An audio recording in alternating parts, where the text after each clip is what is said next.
You know that white pointy hat group that was founded in 1865, the one that's 160 years old, and in all of that time, the United States never once labeled it a terrorist organization?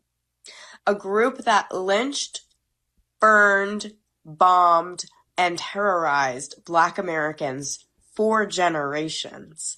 They not only avoided the label of terrorists, but also for decades operated as a nonprofit, tax exempt, under the protection of the same government whose citizens they murdered. We're ready. We're prepared. Do not give in to fear. We are fearless. This is not the time to be afraid. This is a time to stand up and fight back and to resist any temptation for them to divide us. We're in this together.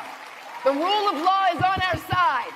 We will not give in, not give up. We will not capitulate. We will not bow. We will not bend. We will survive. So we're in it, right? Where they're banning books and the websites are taking down all the information. Trying to take over the Library of Congress so they can erase all of that. We are living proof that it happened. Beyond that, reparations are old, right? They gave the white slave enslavers reparations for loss of property, which was us. So they paid reparations to the enslavers already. For what? For enslaving other people, right? For enslaving our ancestors. So if that were the case, then that's a clear, to me, legal through line to say, hey, this happened. But beyond that, I think there's a larger discussion that we must have, right, as a nation. What does repair even look like? How do you repair Exactly. 400 years of not just the enslavement, because the enslavement was one thing, but the systematic degradation of a whole entire people, the stripping of a language, the propaganda around our worth and value and our intelligence, the erasure of Kemet as the birthplace, Africa, and calling it a dark continent, the school books that taught things that were negative about us for 400 years. Like, how do you repair that? Yeah, and I want to add one thing to what you were saying about the white planter class. Not only did they get reparations after enslaving us, they got reparations after launching a rebellion against the Union. They literally had an armed insurrection. And we should watch that because a lot of times history repeats itself through the Confederacy and try to literally pull apart, right, from the Union at that time. So you're talking about people being paid for everything from treason to kidnapping and enslaving people. I mean, the list goes on and on and on. And so what it lets you know is that it's really not about harm caused, right? It is about who has the political power to demand reparations, right? And where when is their will to repair what has been done? And I think a lot of times when you talk to Black people, they say, yes, we believe that we deserve reparations, but we don't believe we'd ever get it. There's this hope Right. that exists in the Mm-hmm. reparations movement. And so what the powers that be have done is try to cause a lot of confusion. And so I think what Rod was talking about was these folks who are trying to say that Africans are indigenous to the Americas and trying to wedge some Africans from other Africans so that if your family came here from to New York, I live in New York, they came to New York from Jamaica versus coming from Georgia, that somehow we're not the same people and we're not the same community. We know that that's an attempt to divide us, right? And to break up our reparations movement, to break up our movement in general. So, yes, absolutely. We have to continue to make the demand, but we have to organize so that we can build the political power to achieve it. I mean, Right. there's no way around that. And that's hard work. We see the movements built by Queen Mother Moore and Marcus Garvey, all these people who were made some of the earliest claims of reparations. We're almost like the third wave of folks demanding reparations. And I believe that we will win. But this new tactic is so insidious because it's causing us to divide Right. ourselves based on lines drawn by colonial powers. What sense does that make if they are? Well, Who we Well, trying it's to get the effective. reparations from? Yes, It's that's it. effective, and it was Nico, and Nico. The misinformation Nico. Yeah. campaign again. No, but it's that is how they do it. Whether it's Birth of a Nation, the film, D.W. Griffith, that all of these black people are coming to Washington D.C. They are wealthy now. You're looking at, the ones that built everything. So of course, when we talk about farming and building or whatever, they now are the source.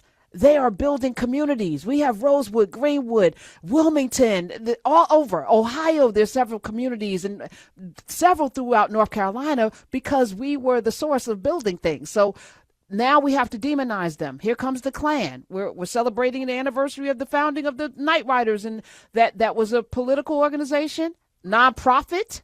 Matter of fact, I have a clip because I think it's poignant. The tactics that you talk about, the history rhyming part, it's poignant to see how it keeps happening over and over again. So we got to be ahead of it. We know this is the playbook. Smith, play that Klan clip, please. 866-801-8255. It's the one where he's talking about how it started as a nonprofit, which I think is wild. So that's our taxpayer. They don't have to pay You taxes. know that white pointy hat group that was founded in 1865, the one that's 160 years old? And in all of that time, the United States never once labeled it a terrorist organization.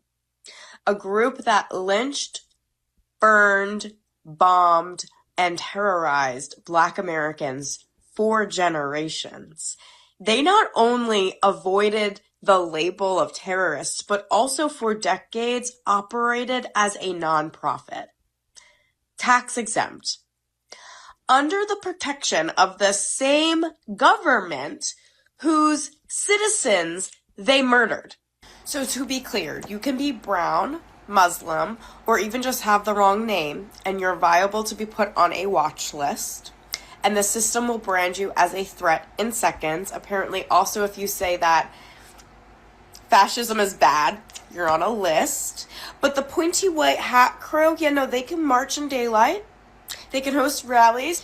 They're protected by free speech. So when people talk about law and order or who the real terrorists are, remember who's been allowed to actually terrorize this country without consequence. Maybe the issue isn't that America can't identify terrorists. Maybe the issue is who America chooses to protect from that definition. Because if the pointy white hats still aren't on that damn list, then the problem is not national security, it's national hypocrisy. Monifa,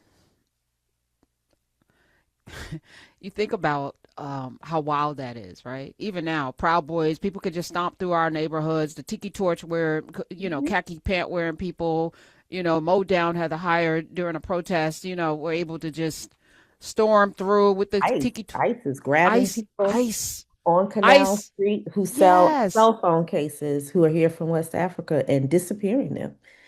So the speaker is absolutely right. It's who has the power, who has the sympathy, who does the country feel is deserving of rights. We don't have to look any further than like the Second Amendment, right? Who does the Second Amendment apply to? When you talk about the right to bear arms and you talk about the NRA, but the NRA never speak up when Black people are shot and killed for carrying the weapons that they rightfully own because it's not meant for us. You know what I'm saying? So the hypocrisy in the end was exactly the way to land that sentiment. It really is laws for some and rules for others, and then power, right, for the powerful. that's why where we can show up while we can show up, because there's going to be a time, I think we're moving towards it really quickly, where you won't be able to vote. Like, it's your citizenship, your citizen, whether or not you're a citizen is going to be in question. Birthright, citizenship, etc. Whether your family came here, how many generations, won't matter. I'm 5 generations here, but it won't matter, because what you're saying is the laws didn't really apply to my great great grandmama and daddy. That's right.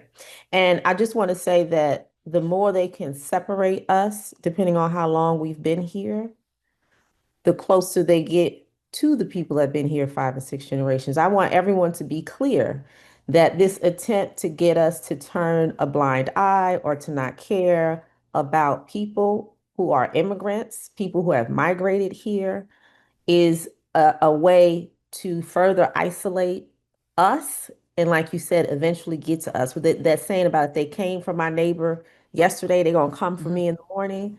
That is real. We have to realize that.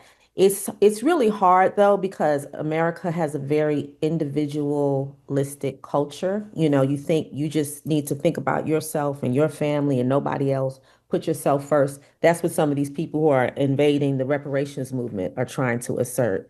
And you never win that way. It actually plays right into the hands of Yes. the oligarchy. You know, it's Well, like keep them separated from each other and we rule no problem.